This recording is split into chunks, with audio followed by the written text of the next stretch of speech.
क्या करे छोटे बच्चे, चुप रहने के भी नंबर मिलते हैं।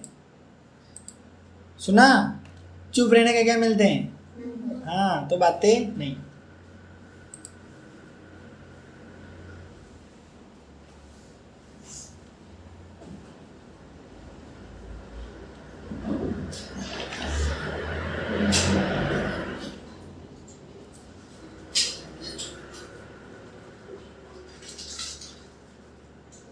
यस, आज हम पढ़ेंगे नगर और व्यापार के बारे में। किसके बारे में? यानी कि नए नगरों की स्थापना किस प्रकार हो, इसके बारे में पहले बात करेंगे। उपमहाद्वीप की बात करें तो यहाँ पर बहुत सारे महाजनपद थे और उनकी बहुत सारी राजधानियाँ थी। और सभी नगरों की बात करें तो रास्तों के द्वारा सभी नगर एक दूसरे से जुड़े हुए थे। राजधानियाँ प्रमुख रूप से जुड़ी हुई थी। जैसे हाँ, अपने भारत में जैसे जितने भी राज्य हैं उन सभी राज्यों की जो राजधानियाँ हैं वो आज भी जुड़ी हुई है। किस तरीके से? सड़क से, है ना, वायुयान से, या कोई अलग परिवहन के तरीके भी हो सकते हैं, ट्रेन है जैसे, है ना। तो ये चीज़ें अपन कह सकते हैं। तो उस समय भी जो विभिन्न प्रकार के नगर या महानगर थे वो भी किसी न किसी प्रकार से एक दूसरे से जुड़े हुए थे, यानी कि व्यापारों का आदान प्रदान वहाँ पे होता था। जैसे यहाँ पर पाटलिपुत्र की बात करता है, ये बोलता है कि पाटलिपुत्र जो है ये नदी मार्ग के किनारे पर था। इसके अलावा उज्जैनी ये भूतल मार्गों के किनारे थे, यानी जमीन पर स्थित था, ऐसा कुछ बोलना चाहता है। इसके अलावा एक और नाम बताया इसने, पोहार, ये कहाँ पर था? समुद्र तट पर। कहाँ पर था? समुद्र तट पर। और समुद्र वाले रास्ते भी पुराने समय में अपनाए जाते थे। समुद्र में बड़े बड़े जहाज चलते थे और उससे भी व्यापार होता था। ये अपने हड़प्पा सभ्यता में भी देखा था ना कि पूरा वस्तुएं हाँ कहीं कहीं अपन को मिली। तो ये कुछ ऐसी चीज़ें अपने को देखने को मिलती है। और ये जितने भी नगर महानगर एक दूसरे से जुड़े रहते हैं तो उनमें कुछ चीज़ें कॉमन अपन को देखने को मिलती है। जैसे व्यावसायिक रूप से, है ना, बिजनेस के प्रेफरेंस में भी चीज़ें एक दूसरे से जुड़ी हुई होती है। सांस्कृतिक, यानी कि लोगों की संस्कृति का आदान प्रदान भी इससे होता है। यहाँ कोई कपड़े अच्छे पहन रहा है, कोई आया गया उसको पसंद आ गए तो वही वहाँ वैसे ही पहनने लग जाएगा। तो ऐसी कल्चर भी अक्सर अपन को देखने को मिलता है। उसके अलावा राजनीतिक गतिविधियाँ, जैसे अलग अलग महानगरों में अलग अलग तरीके से शासन होता होगा पहले, लेकिन फिर कहीं गए होंगे वहाँ का आइडिया ले लिया होगा कि यार वो सेना रख रहे हैं हम भी सेना रखेंगे। जैसे अंग्रेज आए, अंग्रेज किस तरीके से आए थे? व्यापार करने आए थे। विभिन्न राजाओं ने उनको रख लिया कि भाई युद्ध होगा तब तुम काम आ जाना। तो अंग्रेजों ने क्या किया? वो धीरे धीरे राजा थे वो मतलब रहने लग गए, है ना, मतलब अंग्रेजों को रखने लग गए और उनको पैसा दे देते कि वाह सुरक्षा का काम तुम करो। और उन्होंने सुरक्षा अपने हाथों में ले ली, फिर धीरे धीरे राज्य ही अपने हाथ में लेने लग गए थे। तो इस कारण उन्होंने गुलाम बना लिया था। कुछ ऐसी चीज़ें अक्सर यहाँ पर अपन को देखने को मिलती है। नेक्स्ट, दूसरा बिंदु है नगरीय जनसंख्या, यानी कि जनसंख्या की क्या स्थिति और लोग किस प्रकार के वर्गों से थे। पहला दे रखा है सम्राट वर्ग और शिल्पकार। अब इसमें एक तो होता है शासक वर्ग। कौन सा वर्ग? शासक वर्ग। शासक वर्ग किले में रहता था और चारों तरफ अच्छी सी पक्की दीवारें होती थी, उसको आसानी से कोई भेद नहीं सकता था। सैनिकों की कड़ी सुरक्षा वहाँ पे रहती थी। और जनता की बात करें तो अधिकांश जनता जो थी वो कहाँ रहती थी? नगरों में रहती थी। जैसे हड़प्पा सभ्यता के बारे में बता रखा था, दो अलग अलग थे ना, दुर्ग और निचला शहर। तो ऐसी कंडीशन भी अक्सर अपन को देखने को मिलती है। अब ये चीज़ें अपन को पता कहाँ से चलती है? तो कुछ पूरा अवशेष है उनसे पता लगती है। कुछ ऐसे सबूत अपन को मिल जाते हैं। जैसे अपन ऐसे कह सकते हैं उत्कृष्ट श्रेणी के मिट्टी के कटोरे और थालियाँ, है ना, जिन पर एक चमकदार परत चढ़ाई गई। और इस ऐसे पात्रों को हम किस नाम से जानते हैं? उत्तरी कृष्ण मार्जिन पात्र के नाम से जानते हैं। किस नाम से जानते हैं? याद रखना, इम्पोर्टेंट है। उत्तरी कृष्ण मार्जित पात्र के नाम से जानते हैं। अब ये देखने से हमें ऐसा लगता है कि यार जरूर कोई ना कोई अमीर लोग होंगे वो इसका प्रयोग करते होंगे। इसके अलावा चांदी, सोना, कांस्य, तांबे, हाथी के दांत, शीशे, इस तरीके से इन चीज़ों से भी बने विभिन्न प्रकार के उपकरण हमें या आभूषण अपन को मिले, गहने मिले और हथियार भी मिले, विभिन्न प्रकार के बर्तन मिले। सीप, है ना, सीप ये मतलब शायद जो पानी के आसपास के क्षेत्रों में, नदियाँ समुद्र के आसपास, तो वहाँ मिलती है। शंखन जैसे होता है, नहीं होता शंख सीप, तो ऐसे होते हैं, ये पानी में ही बनते हैं। और पक्की ईंटें भी कहीं कहीं देखने को मिली है। इसके अलावा कुछ अभिलेख मिले, छोटे छोटे दानात्मक अभिलेख, छोटे छोटे अभिलेख भी अक्सर अपन को देखने को मिले। इसमें दाता के नाम के साथ साथ प्राय उनके व्यवसाय का भी उल्लेख होता था। यानी कि जैसे विभिन्न प्रकार के छोटे छोटे अभिलेख मिले, उन अभिलेखों में विभिन्न प्रकार की जानकारियाँ दे रखी है। किसके बारे में दे रखी है वो बता रखी है। सबसे पहला नाम आया है धोबी, है ना, उसके बारे में बता रखा है। इसके अलावा बुनकर के बारे में बता रखा है, लिपिक, बढ़ाई, कुम्हार, स्वर्णकार, लोहकार, अधिकारी, धार्मिक गुरु, व्यापारी और राजाओं के बारे में भी विभिन्न प्रकार का विवरण देखने को मिलता है। क्लियर, बिल्कुल यहाँ तक समझ में आया। फिर एक ये मैप भी दे रखा है जिसमें कुछ महत्वपूर्ण राज्यों के नाम बता रखे हैं। देखो ये तक्षशिला के बारे में दे रखा है, जिसके बारे में अभी G20 हुआ था ना, G20, उसमें मोदी जी ने बात की थी तक्षशिला के बारे में। पुराने समय में भी हमारे यहाँ इतने बड़े बड़े मतलब शैक्षणिक केंद्र थे जहाँ पर बच्चों को उच्च गुणवत्ता की पढ़ाई दी जाती थी, तो तक्षशिला का नाम उन्होंने लिया था। समझी नहीं समझी? पुराने समय में जिस समय लोग इतना पढ़ाई को महत्व नहीं देते थे, उस समय हमारे यहाँ तक्षशिला जो विश्वविद्यालय है ना, ये कहाँ पर है, मैप में दिख रहा है तेरे को, ऊपर ही ऊपर है। यहाँ पर बच्चों को बहुत हाई क्वालिटी का नॉलेज दिया जाता था। यहाँ से बच्चे जो भी निकलते हैं वो शिक्षित होते हैं और आगे जाकर कुछ बड़ा ही करते हैं। जैसे राजाओं के बेटे हो सकते हैं, कोई भी जा सकता है आश्रम में, सभी को एक समान रूप से रखा जाता है। अब तो समझ गई, एजुकेशन सेंटर ऐसे कह सकते हैं, ठीक है। अभी भी है तक्षशिला? नहीं, अब तो वो मतलब खंडर टाइप हो चुका है। हाँ, वहाँ पे मतलब ऐसा जाते हैं तो कुछ अवशेष है और वो अपने पास है नहीं अभी, क्योंकि ये भारत का मैप दिख रहा है ना, ये अभी हमारे पास नहीं है शायद, है ना। देखने को तेरे को वैसे ही पता लग रहा होगा, है ना। ये मेरे हिसाब से पाकिस्तान वाले इलाके में आ रहा है अभी। उसके अलावा ये मथुरा, है ना, कन्नौज, श्रावस्ती, वैशाली, पाटलिपुत्र, राजगीर, महास्थान, चंद्रकेतुगढ़, शिशुपालगढ़, धान्यकटक, सातवाहन, पैठन, सोपारा, भरूकच, उज्जैनी, शक, वाकाटक। उसके अलावा नीचे दक्षिण भारत में देखें तो कौन कौन से अपन को मिल रहे हैं, चोल, कोडुमनाल, चेर, पांड्य और पोहार। ये जो बिंदिया दे रखे हैं ना, ये बिंदिया वाले जो हैं ये क्या है, सारे नगर हैं जो पुराने समय में थे। और आज तो पूरा बदल चुका है, अपन को ही बताया, आज पूरा भारत जितनी राज्य उनके बारे में जानते हैं। लेकिन पहले की ऐसी स्थिति थी, ये महानगर थे। आज बोलते हैं ना स्मार्ट सिटी है, तो पुराने ये स्मार्ट सिटी थे। मतलब ये यहाँ पर मुख्य व्यापार के केंद्र था, मतलब चीज़ें ज़्यादा ट्रांसपोर्टेशन का काम यहाँ पे होता था। क्लियर बिल्कुल। इधर ये बंगाल की खाड़ी दिखा रखी है। नेक्स्ट, अब पैराग्राफ में आगे बता रहा है, कभी कभी उत्पादकों और व्यापारियों के संघ का भी उल्लेख मिलता है, यानी कि जो प्रोडक्शन का काम करते हैं, चीज़ें बनाते हैं। दूसरा व्यापारी जो चीज़ें बेचने का काम करते हैं, दोनों से संबंधित जानकारी भी मिलती है। तो इस चीज़ को अपन किस नाम से जानते हैं, श्रेणी के नाम से।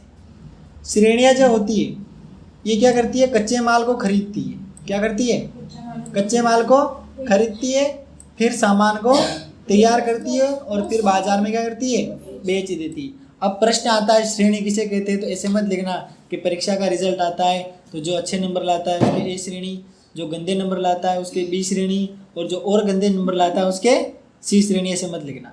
क्या लिखेगी, नहीं देखना नहीं। हाँ बता। जो माल को खरीदते हैं हाँ और वापस बेच देते हैं। अच्छा, खरीदते हैं बेच देते हैं, दलाल।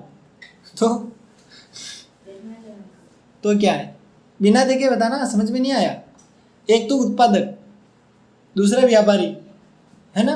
उत्पादक क्या करते हैं, कच्चे माल को लेके आते हैं और विभिन्न प्रकार की वस्तुएं निर्मित करते हैं और व्यापारी को देते हैं। व्यापारी क्या करते हैं, बाजार में बेच देते हैं। तो व्यापारी, दूसरा उत्पादक, दोनों को किस नाम से जानते हैं, बस बता देगी। ये बोर्ड वाले कभी कभी दिमाग खराब होता है, ऐसे प्रश्न पूछ लेते हैं। तू सोच ही नहीं सकती, अगर तूने पढ़ा नहीं है ना, तू सोच ही नहीं सकती है कि यार इसका उत्तर क्या होगा। तेरे को वो श्रेणी याद आएगा रिजल्ट वाला, और पढ़ रखा है तेरे को तुरंत याद आ जाएगा, अरे यार पता है। पहला उत्पादक, दूसरा व्यापारी, दोनों को सामूहिक रूप से क्या कहते हैं, श्रेणी। नेक्स्ट, इसके अलावा शिल्पकारों के बारे में भी बता रखा है, ठीक है। जैसे लोह उपकरण, विभिन्न प्रकार के लोहे के उपकरण बनाना या उनका प्रयोग करना, ये बातें भी यहाँ पर दे रखी। अगला है उपमहाद्वीप और उसके बाहर का व्यापार। अपना जो उपमहाद्वीप है, एशिया उपमहाद्वीप, एशिया, ये अपना उपमहाद्वीप कौन सा है? एशिया। तो इस एशिया अपने उपमहाद्वीप से बाहर भी व्यापार होता था, उसके बारे में इसमें जानकारी दे रखी है।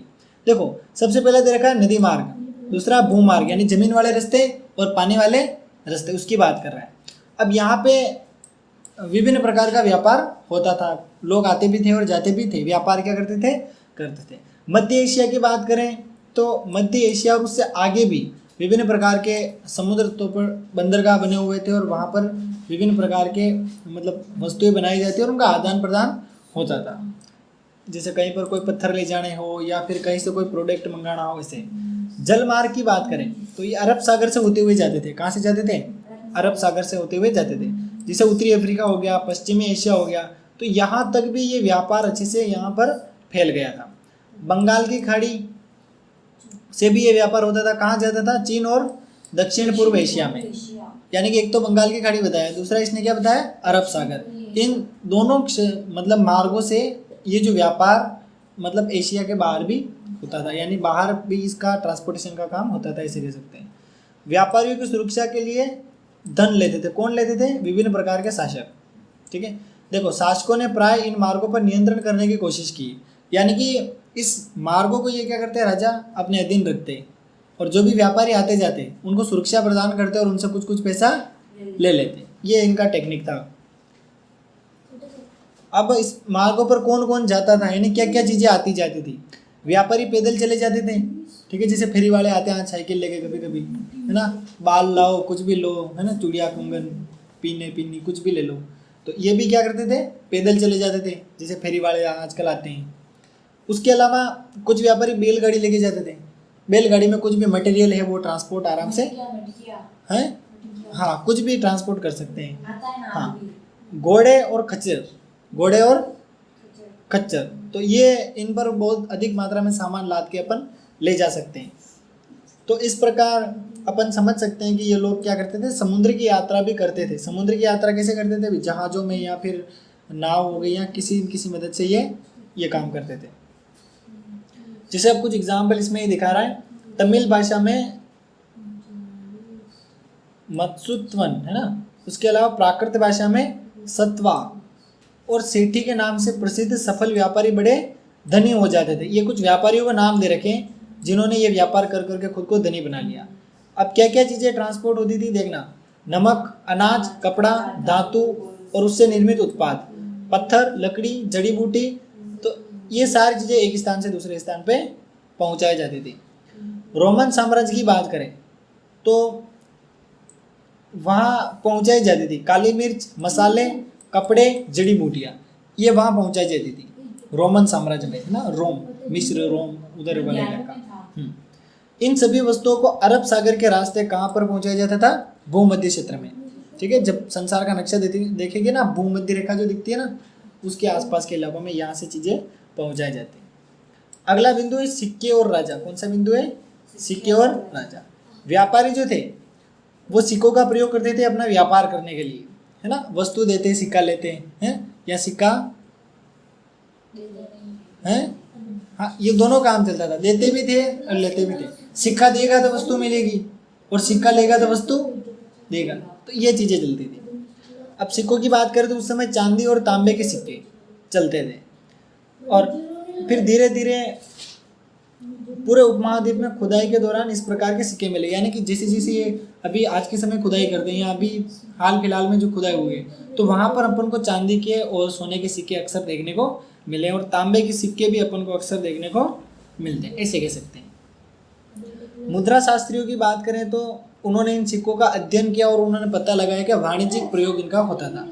वाणिज्यिक यानी एज ए बिजनेस, व्यापारी इसका प्रयोग करते थे, वस्तुएं बेचते थे, सिक्के ले लेते थे। इस प्रकार आहत सिक्कों पर बने प्रतीकों को उन विशेष मौर्य वंश के राजवंशों के प्रतीकों से मिलाकर पहचान करने की कोशिश की गई, तो पता चला कि इन सिक्कों में राजाओं ने जारी किया था। यानी कि ये सिक्के यूज तो कौन करते थे? व्यापारी, लेकिन इनको जारी कौन करता था? हैं, राजा जारी करता था और उसके अनुसार ही सारी व्यवस्थाएं चलती थी। अब इन सिक्कों को कोई भी व्यापारी, धनपति या नागरिक आराम से प्रयोग कर सकता है, या कुछ अलग चीज़ें इसमें जैसे शासकों की प्रतिमा या उनका नाम अक्सर अपन को देखने को मिलते हैं। क्लियर बिल्कुल। सोने के सिक्के बड़े पैमाने पर प्रथम शताब्दी में कुषाण राजाओं ने जारी किए थे, यानी कि खोज जो हुई उस खोज में ये पता लगा है कि जो कुषाण राजा थे उन्होंने सोने के सिक्के बहुत अधिक मात्रा में जारी किए थे। ये बात अपन को खोजबीन में देखने को मिलती है। कुषाण वंश था ना, शासन किया था जिसने, कुषाण के बारे में हमने बात की थी इसी पार्ट में। नहीं, कुषाण एक राजवंश से संबंधित था ना, जिसने शासन किया था। कुषाणों का शासन हमने देखा था ना, एक मैप भी आया था उसमें कुषाण लिखा हुआ था, अभी वाले मैप में भी था। कुषाण तो है, मेरे को पता है, लेकिन है क्या है? सिसोदिया क्या है, राजपूत क्या है, फिर हैं विभिन्न प्रकार के वंश है ना जिन्होंने शासन किया है अपने अपने इलाकों में।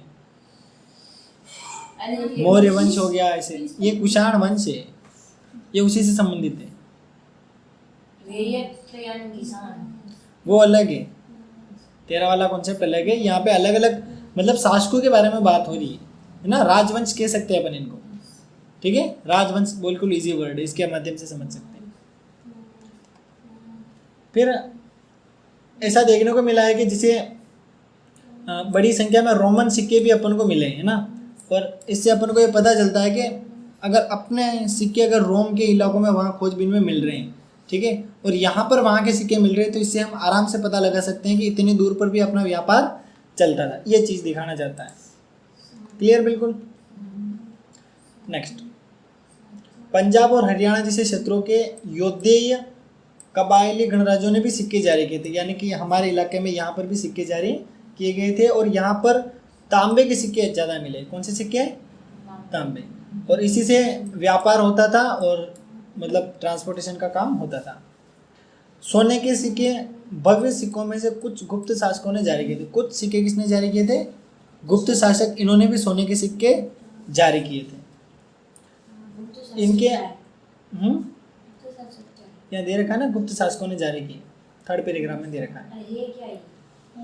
अरे गुप्त राजवंश, सारे राजवंश है उसी से संबंधित है जिन्होंने राज किया था, ठीक है।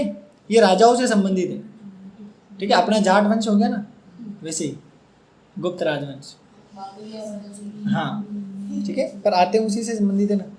अरे फर्स्ट जाट तो एक ही होगा ना, आए तो उसी से सारे। तो फिर इसके अलावा छठी शताब्दी के बाद सोने के सिक्के मिलने कम हो गए थे, उसके बाद इतने सिक्के नहीं मिले थे, क्योंकि यहाँ पे ऐसा लगता है कि कोई आर्थिक संकट पैदा हो गया होगा उससे संबंधित, या साम्राज्यों का पतन हो गया होगा, या व्यापार होना बंद हो गया होगा। ऐसी कुछ चीज़ें देखने को मिलती है, इससे अपन को पता लगता है कि उस समय व्यापार शायद बंद हो गया होगा। ऐसा हमें कुछ अभिलेखों में और ग्रंथों में भी मिलता है सिक्कों के बारे में, ठीक है। अब एक और बिंदु दे रखा है, मूल बात है, ये भी पढ़ लें आज। आप ये जाना नहीं, पढ़ लें तो बोले तो पढ़ लें कि नहीं, चलो पढ़ लेते हैं। अभिलेखों का अर्थ कैसे निकाला जाता है, यानी कि जब भी किसी अभिलेख को हम देखते हैं या कोई भी इतिहासकार देखता है तो उससे वो क्या अनुमान लगा सकता है, वहाँ की तात्कालीन स्थिति, यानी किसका राज चलता था, किस समय क्या होता था, कौन कौन सी वस्तुएं प्रयोग करते थे, जीवन निर्वाह कैसे करते थे, ये सारी चीज़ें हमें इनसे पता लग जाती है। और ये योद्धेय सिक्का भी दे रखा है जो हरियाणा और पंजाब के इलाकों में यूज़ किया जाता था, ठीक है। तांबे का सिक्का लग रहा है। कुछ और चीज़ें देख लेते हैं इसमें। अगला है ब्राह्मी लिपि का अध्ययन। किसका अध्ययन? ब्राह्मी लिपि का अध्ययन। अब इसमें भारतीय भाषा में प्रयुक्त लगभग सभी लिपियों का मूल क्या है? ब्राह्मी लिपि। अपने जितनी भी भाषा है जिसमें मेन स्रोत क्या है? ब्राह्मी लिपि। अब इसमें देखो, अशोक ने एक अभिलेख लिखा है, उसमें ये बता रखा है, मतलब कुछ शब्द जो है ये अपनी देवनागरी लिपि से मिलते जुलते हैं। देखो, जैसे ये प्लस जैसा सिंबल है, इसको हम क के नाम से जानते हैं। डी जैसा सिंबल है, हम इसको च के नाम से जानते हैं। सी जैसा सिंबल है, इसको ड से नाम से जानते हैं। ये एक द जैसा सिमिलर लग रहा है देखो। और ये एक न जाने क्या लग रहा है, गिलेल जैसा, इसको म के नाम से जानते हैं। और फिर ये एक डंडा खींच रखा है, इसको र के नाम से जानते हैं। मतलब कुछ शब्द ऐसे जो हमारी देवनागरी लिपि से मिलते जुलते हैं, ये ऐसा कहना चाहता है। तो ये दिमाग लगा रहा है कि शायद ये चीज़ें मिलती जुलती होगी, कि शायद ये जो उल्टा ये जो डी लिख रखा है इसको शायद पहले च के नाम से जाना जाए। मतलब ये क्या करते हैं, मतलब चीज़ें देखते हैं और कंपैरिजन करते हैं आज की भाषा से और दिमाग लगाने की कोशिश करते हैं कि क्या लिख रखा है ऐसे। अब इस लिपि की बात करें तो सर अशोक जो था, सर इसे ऐसे लिखना है। हाँ अभी बाद में बात करेंगे, ठीक है, पहले इसको पढ़ा देता हूँ थोड़ा बहुत। अशोक ने जितने भी अभिलेख लिखे उसमें अधिकतर प्रयोग उसने कौन सी लिपि का किया था? ब्राह्मी लिपि का किया था, ठीक है, लिख रखा है। ब्राह्मी लिपि का प्रयोग किसने किया था? अशोक ने किया था और अपने अभिलेखों में किया था, ठीक है। और आधुनिक बंगाली और देवनागरी लिपि में कई पांडुलिपियां भी लिखी गई है ना, वो ताड़ के पत्रों से ऐसा कुछ लिखा जाता है। पांडुलिपियां पढ़ी ना पहले कभी पढ़ी होगी तूने? पांडुलिपियां नहीं पढ़ी? देखा ना, इस बार नहीं था शायद, मैंने कहीं कहीं पढ़ी है, या तो 10th में होगा या फिर 8th में होगा मेरे हिसाब से, 8वीं क्लास। पांडुलिपियां इसमें क्या ताड़ के कुछ ऐसे पत्र होते हैं जिन पर लिखा जाता है। है? ताड़ के पत्र होते हैं ना, उन पत्रों पर उनको सुखाया जाता है। देखना अभी पता नहीं लगेगा, 8वीं क्लास में है शायद, ठीक है। देखना पांडुलिपियां सर्च करना आ जाएगा, गूगल पे देख लेना। नेक्स्ट, आरंभिक अभिलेखों का अध्ययन करने वाले कई विद्वानों ने बार बार अनुमान लगाया कि संस्कृत में लिखे हैं। वो फिर संस्कृत से भी तुलना कर रहे थे और लेकिन पता ये लगा कि अभिलेख जो थे पुराने अधिकतर प्राकृत भाषा में थे। कौन सी भाषा? प्राकृत, जो संस्कृत से भी शायद पुरानी हो सकती है, ऐसा मान सकते हैं अपन। कई दशकों बाद अभिलेखों वैज्ञानिकों के अथक परिश्रम के बाद जेम्स प्रिसेप की बात हो रही है, इसने अशोककालीन ब्राह्मी लिपि का 1838 में अर्थ निकाल लिया। यानी कि अशोक ने जो ब्राह्मी लिपि में कुछ चीज़ें लिखी थी, ब्राह्मी और खगोल, खरोष्टी, हाँ खरोष्टी, हाँ, तो इसमें जो अशोक की शिलालेख थे उसका अर्थ इसने क्या किया? प्रिंसेप ने निकाल लिया। नेक्स्ट, अब ये बोल रहा है कि खरोष्टी लिपि को कैसे पढ़ा गया है ना, कैसे बात कर रहा है। तो ये सबसे पहला स्टेटमेंट इसमें है कि विभिन्न प्रकार के जो शासक थे वो हिंद यूनानी राजाओं द्वारा बनाए गए, मतलब जो भी चीज़ें अभिलेख थे उनकी बात कर रहा है। किसने बनाए थे? हिंद यूनानी राजाओं ने बनाए थे। या सिक्कों की बात कर रहा है, इन्होंने अभिलेख या सिक्के बनाए थे और दोनों पर क्या होती है? कोई न कोई लिपि होती है। अब ये बात कर रहा है कि सिक्कों में राजाओं के नाम यूनानी और खरोष्टी में लिखे हैं, 2 भाषाओं में लिखे हुए हैं। कौन कौन सी है? यूनानी और खरोष्टी में लिखे हुए हैं, ठीक है, 2 भाषाओं का प्रयोग हो रहा है। यूनानी भाषा पढ़ने वाले यूरोपीय विद्वानों ने अक्षरों का मेल किया। तो उदाहरण के तौर पर 2 लिपियों में अपोलोडोटस नाम का नाम लिखने में एक ही प्रतीक मान लीजिए अप्रयुक्त किया गया, यानी कि कोई भी नाम लिखना उसमें एक प्रतीक का ऐसा कुछ प्रयोग किया गया है। सिमिलर कुछ प्रतीक ऐसे मिले होंगे, ऐसा हो सकता है। प्रिंसेप ने खरोष्टी में लिखे गए अभिलेख की भाषा की पहचान प्राकृत भाषा के रूप में की थी, है ना। वो जो लिख रखे थे ये सोच रहा था कि प्राकृत भाषा शायद हो सकती है। अब क्या होता है, जितने भी इतिहासकार होते हैं, विद्वान होते हैं, ये क्या करते हैं, उन चीज़ों को देखकर अपने आइडिया लगाते हैं कि ऐसा हो सकता है, ऐसा हो सकता है। तो जितने विद्वान है वो सब अपना अपना दिमाग लगाएंगे, तो उसके बारे में थोड़ा थोड़ा स्टेटमेंट दे रखा है और यहाँ से कम पूछते, ज़्यादा नहीं पूछते। अगला है अभिलेखों से प्राप्त ऐतिहासिक साक्ष्य, यानी अभिलेखों से हमें कौन कौन से साक्ष्य मिले हैं। तो सबसे पहले एक शब्द मिला है देवानाम्पी। कौन सा शब्द मिला है? देवानाम्पी। अब इसका अर्थ जो होता है हिंदी भाषा में उसको अपन कह सकते हैं देवताओं का प्रिय। एक और शब्द मिला है पियदसी। क्या मिला है? पियदसी। अब पियदसी का हिंदी में अर्थ क्या होता है? देखने में सुंदर। अशोक नाम अन्य अभिलेखों में मिलता है, इसमें उसकी उपाधियां भी लिखी होती है, मतलब उपाधियों को भी इसमें अभिलेखों में महत्व दिया गया है। जैसे विषय, शैली, भाषा और पूरा लिपि विज्ञान में सबसे समानता, ये चीज़ें यानी सब में सिमिलर मिलती है, ऐसा कह सकते हैं। यानी कि कुछ ऐसी उपाधियाँ हैं जो सब में कॉमनली मिलती जाती है, या अभिलेखों में ये सारे शब्द कॉमन मिलते हैं। जैसे कुछ ऐसे शब्द अधिकतर उसने प्रयोग किए। तो इससे अपन को ये पता लगता है कि विभिन्न प्रकार के अभिलेख एक ही राजा ने बनवाए होंगे। अगर शब्द सिमिलर मिल रहे हैं, जैसे हमें कोई 15 अभिलेख मिले और उनमें अगर ये चीज़ें कॉमन मिल रही है अधिकतर, है ना, 70% भी अगर चीज़ें सेम मिल रही है, तो अपन को आइडिया हो जाता है कि ये शायद उसी शासक ने लिखवाया होगा, ऐसे कह सकते हैं। ठीक है, ये चीज़ इसमें दे रखी है। बाकी है कुछ क्वेश्चन पूछ रहा है इसमें। हाँ, एक और बोल रहा है कि राजा के आदेश यातायात मार्गों के किनारे और नगरों के पास प्राकृतिक पत्रों पर भी उत्कीर्ण होते थे, ऐसे कुछ ये स्टेटमेंट दे रहा है। लेकिन फिर और यही बोल रहा है कि भाई उत्कीर्ण तो होते थे, मान लेते हैं, लेकिन जनता पढ़ी हुई थी या नहीं पढ़ी हुई थी, उस लिपि को समझती थी या नहीं समझती थी, है ना। अगर कोई यहाँ पे इंग्लिश में कोई भी लगा दे, मतलब कोई भी नोटिस लगा दे और अपन को पता ही नहीं चला क्या लिखा है, तो फिर वो हमारे लिए कोई मतलब उसका नहीं है। अगर हिंदी में लगाएगा तो हम उसको अच्छे से समझ पाएंगे। क्लियर बिल्कुल। उसके अलावा विभिन्न प्रकार के जो युद्ध होते थे उससे संबंधित, युद्ध में जीतना या हारना, जीतने से संबंधित ज़्यादा अभिलेख लगवाए जाते थे और उससे राजा के पराक्रम का ही पता चलता है। यानी कि विभिन्न प्रकार की जो विजय होती है उसको भी लोग अभिलेख के रूप में लिखवाते थे। जैसे यहाँ लिख रखा है, अशोक के अभिलेख आधुनिक उड़ीसा से भी प्राप्त हुए हैं, लेकिन उनकी वेदना परिलक्षित करने वाला अभिलेख वहाँ नहीं मिला। यानी कि ऐसा अभिलेख नहीं मिला है जो उसके मन मस्तिष्क के विचार बता दे। कुछ ऐसी फॉर्मल बातें वहाँ पर अक्सर अपन को लिखने को मिली। क्लियर बिल्कुल। अब यही था आज की स्टोरी। कल हम पढ़ेंगे अभिलेख साक्ष्य की सीमा। ठीक है, यानी कि ये चीज़ें कब कहाँ तक सिमिलर बैठती है और इससे हम क्या क्या प्रूफिंग निकाल सकते हैं। ठीक है, ये अपन कल पढ़ेंगे। ओके, पर्याप्त है आज के लिए कि नहीं? भैया ठीक है।